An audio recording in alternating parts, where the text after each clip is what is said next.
the ability to rush 3, no more than 4, I think could come in handy for Oklahoma.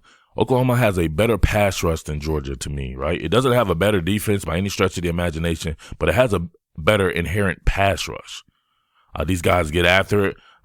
Man, Ronnie Perkins, right? I totally just slipped my mind about Ronnie Perkins. So maybe it's even, but even with that, Jalen Redmond and Neville Gallimore and some of these guys and some of their fabricated pressure schemes, I think it's just better than Georgia's. But Kenneth Murray, this kid is amazing.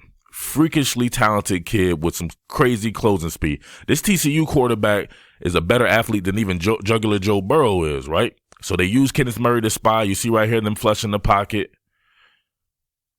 collapsing that bad boy, making them detached. But you can see Kenneth Murray, the ability to break down in space, right? If you're able to play man-to-man defense, not give up the quick game work. They want to work the quick game first and foremost. They'll go deep a lot on first down, but they want to surgically dissect your defense. And if you're able to do that and have him not be able to have that easy throw, then you have a spy on him, man, you can be all in the game, baby, right? Because you got to trust and believe that your offense is going to make its hay as well. So got to be able to work it like that. You're not going to always do this, but these are going to be certain times that you do this on money downs or whatever like that, being able to rush 3, drop 8. And trust and believe that a spy, especially if you have him kind of more like a green dog, the way he has situational awareness to go ahead and rush the passer when he sees fit, and the explosive first step that Kenneth Murray has. Matter of fact, let me show you how Georgia could have done better in this particular aspect. All right, so this was the first time that they noticed that Georgia was rushing 3, dropping 8 with a spy, right? So it didn't work. But this is how you do film studies. You don't go by the results. You go by how the results are derived. If you say that this didn't work, I think that you're being kind of short-sighted. Now look at this. This is exactly what you want to do, right? At least definitely on the inside, right? You want 95% of their passes, they want to go right here between the hashes, right? It's the best offense in the country. It's simplified with the best athletes, with this monster at quarterback, and schemed up, right? It is, for sure. But this worked. This worked until it didn't, if you get what I'm saying right here. Now look, rushing 3, dropping 8. They have Monty Rice spine right here. He is nothing like a Kenneth Murray, right? Not remotely as fast or anything of the sort. Kenneth Murray already right now would have been approaching the line of scrimmage, right? He would have took a great lane approach. Monty Rice is still floating right here. Now he decides he wants to go. But look at him, super commit to it. He's already walled off, right? Kenneth Murray would have been on shot a gap by now and would have made Joe Burrow flush. But look, Joe Burrow has nowhere to go. It's 2nd and 10. He wants to move the chains. He doesn't want to have to go for it all right here. But Georgia playing man-to-man defense, got the bully right here, bullying on Justin Jefferson. Always got to make sure you're man-to-man on the slot and you squat. You cannot back up and give them space on the slot. They'll just throw a quick slant. But this was bad on Monty Rice's part to me, right? So now he's out of place. So there's technically no spy here, and these guys are kind of giving up right here. But I think Oklahoma's defensive players will still work, in my opinion. I think they'll still be working, trying to get off the block. But look how long he has to throw this, right? And you made him make a good decision. You can't be lax. Now look at Tyreek Stevenson right here, the bully. He did great on Justin Jefferson right here. He starts talking trash, and look what they do. Scramble rules. Right there. That's what they'll do to you. However, luckily the ball's not going to him. They threw the ball in the back of the end zone. Look at this. Even with that being said, he had to make a perfect throw. You forced him to be great. That's all you want to do. You forced him to be great. Let's look at another one.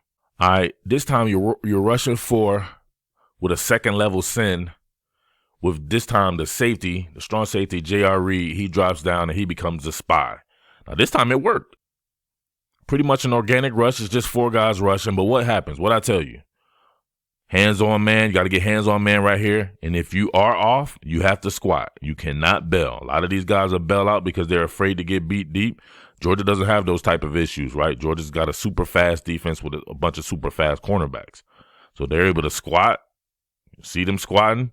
Right here. This is where they would normally go with this right here. He hit a slant and boom. A guy like Justin Jefferson to take that bad boy 7 or 8 yards. But Tyreek Stevenson's on it. There's really nowhere for him to go. J.R. Reed is taking away the sideline of this particular in-breaking route.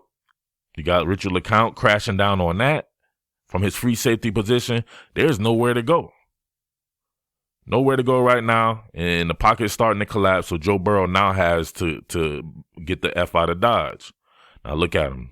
Now the robber guy, strong safety. He comes in, can't see it, but Joe Burrow's taking off. Here's Burrow right here. Limit him to a 3-yard gain.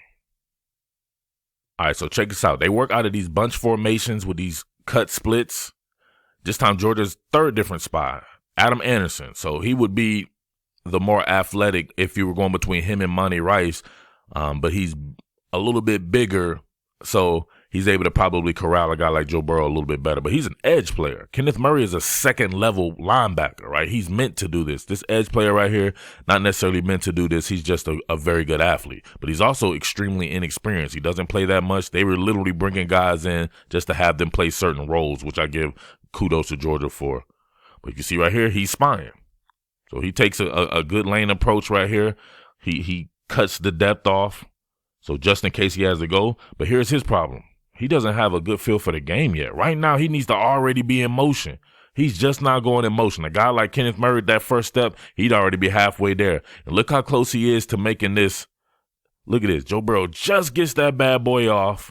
It's just, look at that, game of inches. He's not Kenneth Murray in this situation. Because Kenneth Murray has Joe Burrow flushed right now or on the ground. You can't tell me that wouldn't work. But guess what? Game of inches. This guy's the best in the country.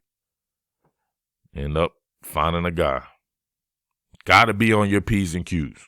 All right, this time, rushing 3, dropping 8. Monty Rice back as the spy.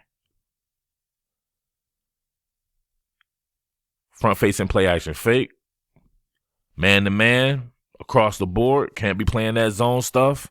I don't think Alex Grinch is big on the zone. They do play a little zone there. But hopefully he does not want to play zone in this particular game for Oklahoma's standpoint. But this time, look, you can get home with a 3-man rush if you got the right players to do it. And I think Oklahoma can have the right players. Malik Herring collapsed in the pocket. Now it's time for Monty Rice to do his job as a spy.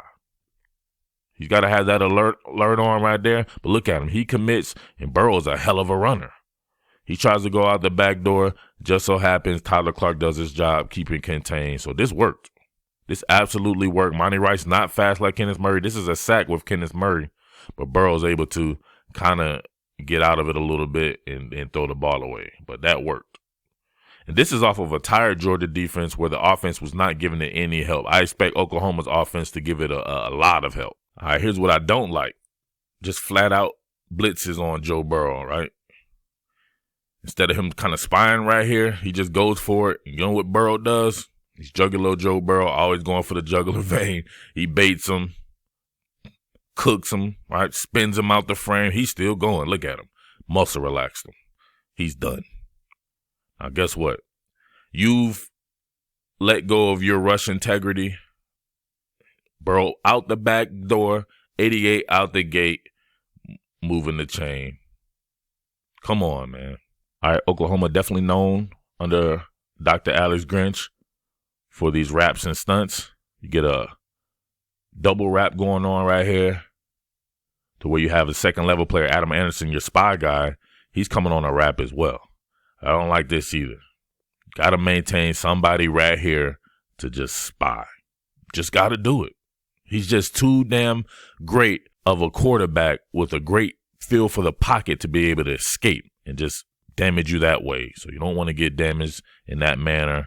You see the double wrap going on right here. And Georgia assigned, like I said before, they assigned a guy off the bench, right? A true freshman safety who hadn't really played that much this year to limit Clyde Edwards-Helaire in the passing game. His entire job was to go against the running back. So Oklahoma may not even have to worry about that. So that's a feather in his cap right there. But if you see doing this right here, he originally looks like he's going to take the approach of a spy, and then he comes this way. Burrow, all he does is climb the pocket, find an organic escape route, and what is he going to do? He's 88 and out the gate. You did everything right on that. You played it. Everybody's cooked. Look at this. Everybody's covered. He still makes you pay for it. Got to have a guy like Kenneth Murray who understands football and what exactly to do, because they will make you pay. I liken them to Deontay Wilder, right? You can do 12 rounds or 11 rounds of boxing, right? 11 and a half rounds of boxing, and he'll knock you out in the 12th round with one punch. That's exactly what LSU is. All right, real men watch the end. Hashtag real football heads. Rushing 3. You got your same setup here. This time Adam Anderson, he is spying. But now you have an angle route going on, or more like a choice route depending on the leverage right here. Clyde Edwards-Helaire could have shot this bad boy on an out route or bang him on a slant depending on the leverage. If he's able to do this and take this away, Adam Anderson has a straight shot to go ahead and shoot the gap right there. Remember, a guy like Kenneth Murray, even more explosive athlete. But Scene gets cooked. Gets his ankles broken on a crossover. Adam Anderson unable to get there in time. Almost got there. Game of inches. So you got to think that Oklahoma can be the one to get these inches right there. Pause. Got to pause that. But unable to get there. Great play. Clyde Edwards-Helaire out in space. All right. So, man, there you have it. You're not going to stop Jugular Joe Burrow on LSU's offense. Limited, even in my opinion, limiting it is more like 350 total yards, right? Joe Burrow's going to get his 300 yards. He has the best athletes on the planet, playing in a simplified scheme, throwing the ball over the middle, extremely high percentage throws. You're not going to stop that. And especially they're going to throw the ball over 40 times. So 300 yards is par for the course. 300 yards in this day and age to me is like 200 yards. You don't want them to get 450 yards passing and stuff like that. These crazy totals that we've seen against past Oklahoma defenses.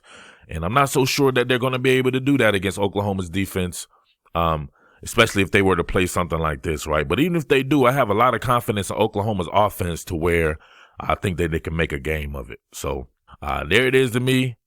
You know what? I'm going to go ahead and do you a solid right now. I'm going to go ahead and make the pick just in case I can't come with the live stream or whatever like that. But whomever sees this, let me know if you're hearing this bad boy right here. I'm going to go, man. I'm going to say, you know what? I'm going to go with Oklahoma to lose 34-24. All right? I just think that some of the injuries, the Delarian Turner-Yell injury scares me. Ronnie Perkins not being there. Even having Ramondre Stevenson, who's looking like an absolute animal coming back there. I think that may be a little bit too much to overcome. But can I see Oklahoma beating LSU? I absolutely can, just because of that guy under center. I just think he's a winner, and he's always involved, it seems like, in close games. I just don't remember him ever being on a team where they've been blown out or anything like that. So, but there's always a first time for everything, but that's what I'm going to go with right there, all right? But as always, thank you for watching. It's your boy Murf, the Underground King, Top Billin Sports, and I am out. Peace. What more can I say? Top Billin.